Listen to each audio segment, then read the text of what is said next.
नमस्कार भाइयों, कैसे हैं? उम्मीद करता हूँ अच्छे ही होंगे। आपका स्वागत है हमारे YouTube चैनल कबूतरबाजी के गुप्त राज में। भाइयों, आज का टॉपिक है कबूतरों को बाजरा कैसे दें और कबूतरों को बाजरा देने के तरीके। भाई, कबूतरों को बाजरा देने से पहले सबसे एक बात ध्यान में ज़रूर रखें कि जब भी आप बाज़ार से बाजरा लाएं तो उसे वह अच्छी तरह से धो लें, क्योंकि सूख ऐसे ही बाजरा देने से कबूतरों को बीमारी आ जाती है।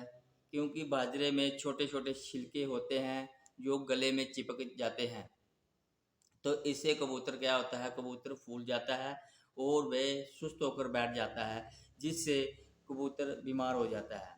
तो भाइयों, बाजरा जब भी आप बाज़ार से लाएं तो उसे अच्छी तरह से 5-6 बार धोएं और उसको अच्छी तरह से उसे मसलें और रगड़ें, क्योंकि इससे ये होगा कि बाजरे में जो छोटे छोटे छिलके होंगे वो सारे पानी में निकल जाएंगे। इससे क्या होगा कि कबूतरों को बाजरा जब खाएंगे तो उनके गले में इन्फेक्शन वगैरह नहीं होगी, वो चिपकेगी नहीं। तो भाइयों, जब बाजरा आपने अच्छी तरह से धो लिया तो इस बाजरे को आप, अगर आपको गर्मियों में ये बाजरा देना है तो इस बाजरे को आपने क्या करना है, 4-5 बार अच्छी तरह से मल के धोने के बाद इसको 12 घंटे तक पानी में भिगोए ही रखना है। तो उसके बाद आपने इसको पानी से बाहर निकाल कर इसको जब आप सुखाएंगे तो इसको आपने सुखाना है छाँव में, धूप में नहीं सुखाना है, क्योंकि जो इसकी गर्मी निकल गई होती है, क्योंकि बाजरा एक गर्म तसीर का होता है, ये गर्म होता है, इसकी सारी गर्मी निकल जाएगी। क्योंकि गर्मी में आपने बाजरा देना, आगे बहुत गर्मी होती है तो कबूतरों को और गर्मी ना हो जाए, इसलिए हम इसको पानी में भिगोने के लिए कह रहे हैं। तो इसको पानी में भिगोकर जब आप बाहर निकाल के इसको छाँव में सुखाएंगे, इससे क्या होगा कि इसकी गर्मी सारी निकल जाएगी, तो इसमें वापस गर्मी नहीं आएगी। अगर यही दाना आप धूप में सुखाते हो तो इसमें वापस इसकी तसीर दोबारा गर्म हो जाती है।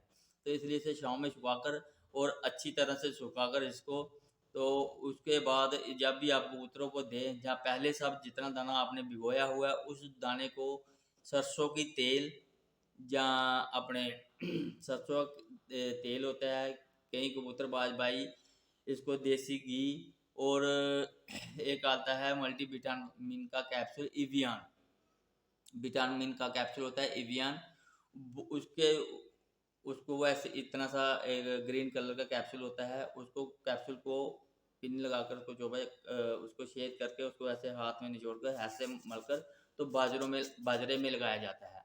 तो बाजियों में भी ये तरीका आजमाया जाता है भाइयों। तो ऐसे भी, क्योंकि कहने का मतलब ये है कि जब भी बाजरा कबूतरों को देना है, किसी न किसी ऑयली चीज़ से उसे एक बार मालिश ज़रूर करनी है। उससे उसका ये फ़ायदा है कि एक तो कबूतर में इन्फेक्शन नहीं होगी। जितना मर्जी आप बाजरा खिलाओ कबूतरों को, चाहे 12 महीने ही कबूतरों को बाजरा खिलाते रहें, उसको कभी भी गले में इन्फेक्शन नहीं होगी।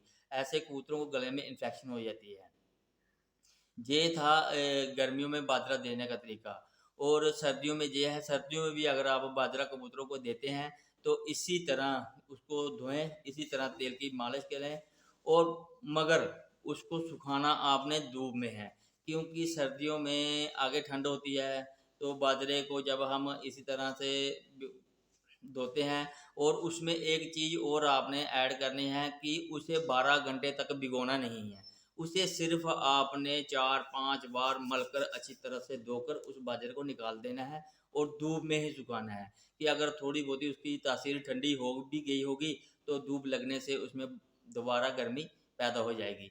तो यही बाजरा देने का सही तरीका है कबूतरों को भाइयों। इसी तरह से आप अपने कबूतरों को बाजरा देंगे तो आपके कबूतर बेहद तंदुरुस्त रहेंगे और फिट फाट रहेंगे, इससे कबूतर कभी बीमार नहीं होंगे।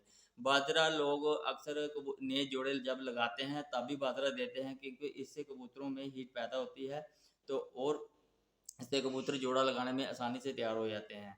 भाइयों, बाजरा जो है बहुत ही एक अच्छी चीज़ है, मगर इस्तेमाल करने का तरीका जिसको आ गया जान कि वो बाजियों में भी ये बाजरा बहुत काम करता है। इस्तेमाल करने का तरीका आना चाहिए। जो बाजरे से कबूतर बाजियों में तैयार होता है वो किसी और चीज़ से नहीं होता, क्योंकि बाजरा खिलाने से कबूतर का वेट कम होता है और उड़ान बहुत ज़्यादा बढ़ती है, क्योंकि बाजरा एक बहुत ही ज़्यादा ताकतवर है। इसमें तरह तरह के विटामिन पाए जाते हैं। तो आज की वीडियो में इतना ही भाइयों। अगर मेरी वीडियो भाइयों आपको अच्छी लगे तो प्लीज़ सब्सक्राइब ज़रूर करें। थैंक्स भाइयों।